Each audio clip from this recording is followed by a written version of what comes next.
আসসালামু আলাইকুম। Welcome to জান্নাত ফুড গ্যালারি। আজকে আপনাদের সাথে শেয়ার করব দারুণ মজাদার তরমুজ আর দুধ দিয়ে পুডিং বানানো, কিভাবে খুব সহজেই বাসায় এটা তৈরি করা যায়।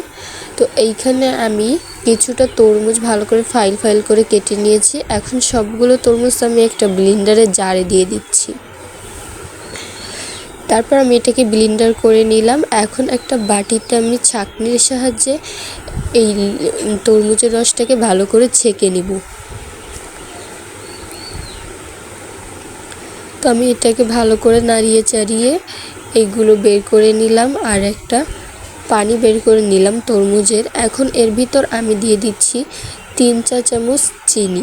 আপনারা যে যেমন মিষ্টি পছন্দ করেন সে তেমন দিয়ে নেবেন। তারপর দিয়ে দিলাম 1 চা চামচ আগার আগার পাউডার। এই আগার আগার পাউডারটা পুডিংটাকে জমাতে সাহায্য করবে। তারপর আমি একটা চামচের সাহায্যে ভালো করে নেড়ে চেড়ে সবগুলো উপকরণ আগে মিশিয়ে নিচ্ছি।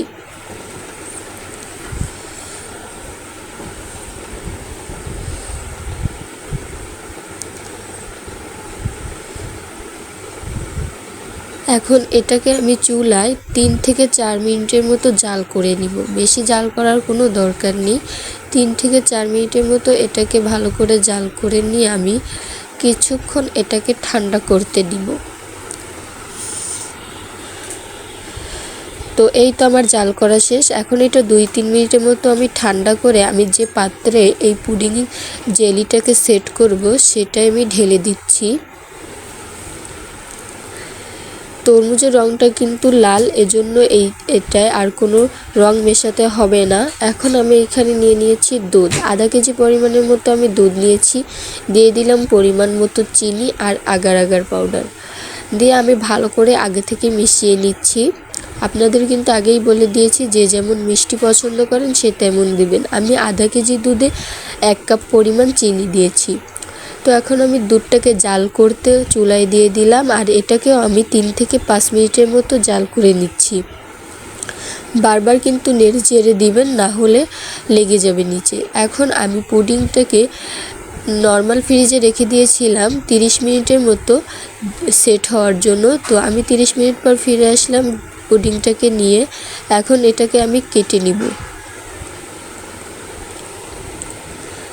তো দেখেন মাশাআল্লাহ আমার তরমুজের পুডিংটা কিন্তু ভালো করে সেট হয়ে গিয়েছে।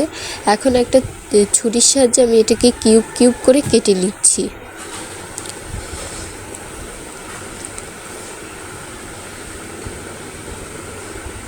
কি সুন্দর আমার জেলিটা জমছে। যাই হোক, আজকের এই জেলিটা পুডিংটা আমি একটা গ্লাসে সেট করব। তার জন্য আমি নিয়েছি 2টা গ্লাস এবং গ্লাসে দুধগুলো আমি ঢেলে দিলাম। এখন এই ঢেলে দেওয়া দুধের মধ্যে আমি আগে থেকেই যে কিউব কিউব করে জেলি তরমুজের পুডিংটা রেখেছিলাম সেটাকে আমি এই দুধের মধ্যে দিয়ে দিব।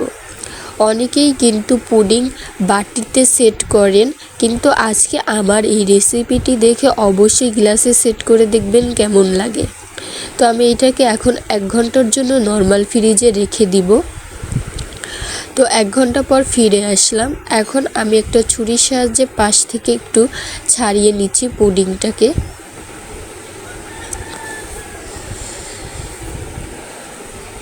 একবার অবশ্যই গ্লাসে সেট করে দেখেন পুডিংটা কতটা সুন্দর হয় এবং খেতেও কত দারুণ মজাদার হয়। তো এখন আমি ঢেলে নিচ্ছি। এটাকে আপনাদের সাথে আমি কেটেও পরিবেশন করিয়ে দেখিয়ে দিব। তো এখন একটা ছুরির সাহায্যে আমি এটাকে গোল গোল করে কেটে নিচ্ছি।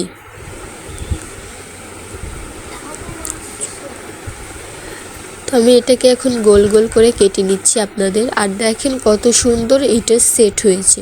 তো আজকের এই তরমুজ আর দুধের পুডিংটি কেমন হয়েছে সবাই কিন্তু অবশ্যই কমেন্টে বলে যাবেন। অনেক সুন্দর সেট হয়েছে তরমুজ আর এই দুধের পুডিংটি। ভালো লাগলে অবশ্যই চ্যানেলটি সাবস্ক্রাইব করে দেবেন। এরকম